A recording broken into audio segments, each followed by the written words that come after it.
Trnavská radnica zrušila referát cestovného ruchu, keďže vznikla organizácia Trnava Turizm. To bol aj hlavný dôvod, prečo sa expozícia prezentovala pod touto novou značkou. My si teda myslíme, že títo ľudia, ktorí s turistickým ruchom pracujú dennodenne, budú tomu môcť povedať viacej ako len samotné mesto. Takže ja dúfam, že sa to posunie niekde ďalej a že do Trnavy budú chodiť turisti. Nie, že by nechodili, ale dúfame, že ich bude chodiť viacej. Sme v rankingu ako Trnava, ako aj okolie postúpili na oveľa vyšší level a vnímajú nás už ako zaujímavú destináciu v rámci cestovného ruchu. Trnava pre turistov je atraktívna, ale nie je navštevovaná tak, ako by si zaslúžila. Trnava sa neprofilovala ako turistické mesto, to sa začalo v posledných rokoch meniť.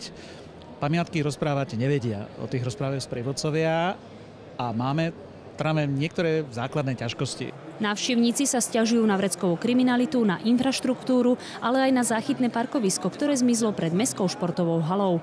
Ľudí lákajú hlavne sakrálne a historické pamiatky. Prečo by ste prišli do Trnavy? Do Trnavy? Možno na futbal. Neviem, hádam nejaké kostoly si pozrieť, ináč neviem, alebo na futbal. Možno kvôli štúdiu. Kostoly? Druhý Rím. Trnava Turizm chce pokračovať v začatej práci, spolupracovať aj so Zväzom cestovného ruchu na Slovensku.